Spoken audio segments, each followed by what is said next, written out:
Dan ini yang keren ya, bisnis gaya kangguru. Ya, didik karyawan kita, ya, bina karyawan kita, urusin karyawan kita, ya, seperti kita ngurusin anak kita.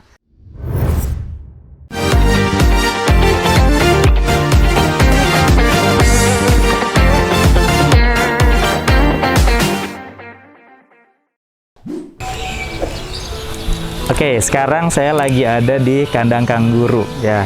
Yang pastinya kita tahu kalau kangguru tuh adanya di mana? Di Australia. Ternyata uniknya nih, kangguru itu juga bisa hidup di Indonesia. Ini buktinya, di Lembang dia bisa hidup. Tapi yang pengen saya omongin bukan itu, teman-teman. Yang pengen saya omongin ternyata kangguru ini punya hikmah yang besar nih buat bisnis kita.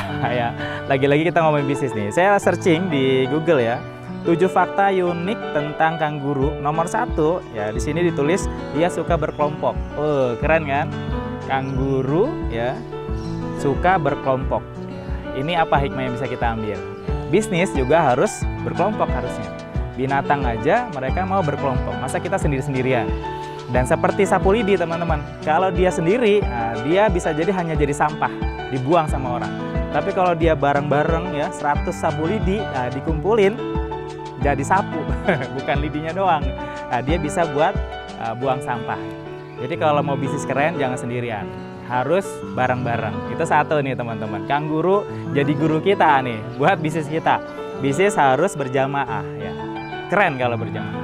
Yang kedua nih, teman-teman, uniknya dari kangguru di sini dibilang kaki depannya itu beda dengan kaki belakang. Kaki depannya itu kalau kita kan nganggapnya tangan, itu sebenarnya kaki. Nah, dia lebih kecil daripada belakang.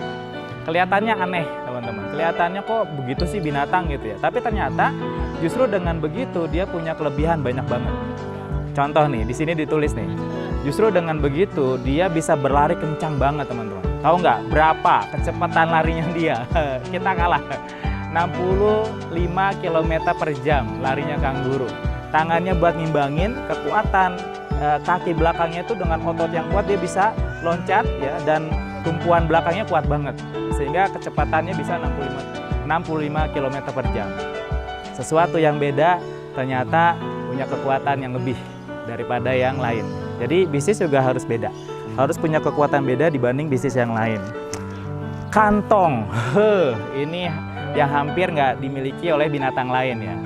Kangguru spesialnya adalah dia punya kantong, spesial banget. Dan kantongnya fungsinya buat apa? Salah satunya adalah untuk ketika melahirkan anaknya dipiara di kantongnya dia. Tahu nggak berapa hari anaknya dipiara di kantongnya dia? Ternyata sampai 235 hari, teman-teman, berada di kantongnya. Keikhlasan kangguru perlu kita contoh nih, teman-teman. Ya.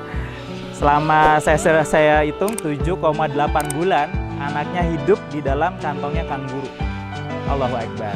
Ini kita belajar lagi dari kangguru. Ikhlas untuk mengurusi anaknya. Ya, tapi bukan cuma sekedar ngurusin, bener-bener di bagian dari tubuhnya dia harus gendong, yang ngebawa berat badan anaknya jadi beban tubuhnya dia. Nah, kalau binatang yang lain ya dia ngurusin anak tapi anaknya juga jalan sendiri gitu. Tapi kangguru rela ngurusin anaknya sampai menjadi bebannya dia. Apa hikmahnya buat bisnis kita? Uruslah karyawan seperti ngurus anak kita. Belajar dari kangguru, ngurus karyawan seperti ngurus anak kita. Ya, jangan jadi beban. Justru bebannya mereka jadi tanggung jawab kita. Dan ini yang keren ya, bisnis gaya kangguru. Ya, didik karyawan kita, ya, bina karyawan kita, urusin karyawan kita, ya, seperti kita ngurusin anak kita. Nah, ini karyawan kita adalah investasi bisnis kita dan juga sahabat sampai surga mudah-mudahan insya Allah. Dan ini keren banget ya, 3 hikmah yang kita bisa ambil dari kangguru. Dan mudah-mudahan bisnis kita tambah keren lewat kangguru. Bedah lapak memang keren.